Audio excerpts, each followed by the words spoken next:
Hello busy people, welcome back to our channel Chandamama diaries. ఈరోజు ఏంటి chat వీడియోతో కాకుండా వేరే వీడియోతో వచ్చానని చూస్తున్నారా? ఏం లేదు గైస్, నేను నైట్ ఆఫీస్ నుంచి వస్తుంటే నాకు నీతో షేర్ చేసుకోవాలనిపించింది. మనకి ఇష్టం ఉన్నా ఇష్టం లేకపోయినా మనమైతే జాబ్ చేస్తాం కదా. కొంతమంది ఫ్యామిలీ ఇష్యూస్ వల్లనో లేకపోతే ఫినాన్షియల్ ఇష్యూస్ వల్లనో డెఫినెట్గా వాళ్ళు వేరే సిటీకి వెళ్ళైతే జాబ్ చేయాల్సి వస్తుంది. పీజీస్లో ఉండాల్సి వస్తుంది, రూమ్స్లో ఉండాల్సి వస్తుంది. వాళ్ళందరికీ first of all take above. మీరు చాలా గ్రేట్. మీ వర్క్ ఇంత కాన్స్టెంట్గా చేస్తున్నందుకు I'm so proud of you. And మీకు ఎప్పుడు బెస్ట్ జరగాలని మనస్ఫూర్తిగా కోరుకుంటున్నాను guys.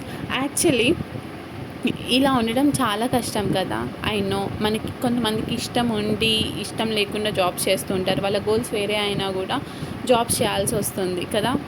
I know it, but you are so great. మీరు ఎప్పుడు డిమోటివేట్ అవ్వకండి. మీకు ఎవ్వరు లేరు, నా లైఫ్ ఇంతే అనేసి ఎప్పుడు అనుకోకండి. Because better days are coming. Everything happens for a reason కదా. అండ్ మీరు ఏం చేసినా కానీ మీ లైఫ్లో రిగ్రెట్ అవ్వకుండా చేయండి. బికాస్ ఉన్నది ఒక చిన్న లైఫ్ వేస్ట్, అందులో కూడా మనం రిగ్రెట్ అవుతే ఆ లైఫే వేస్ట్ కదా. మీకు ఏం చేయాలనిపించినా మీరు ఫస్ట్ మీ పేరెంట్స్ని, మీ లవ్డ్ వన్స్ని గుర్తు తెచ్చుకొని హ్యాపీగా చేసేయండి. రిగ్రెట్ మాత్రం ఫీల్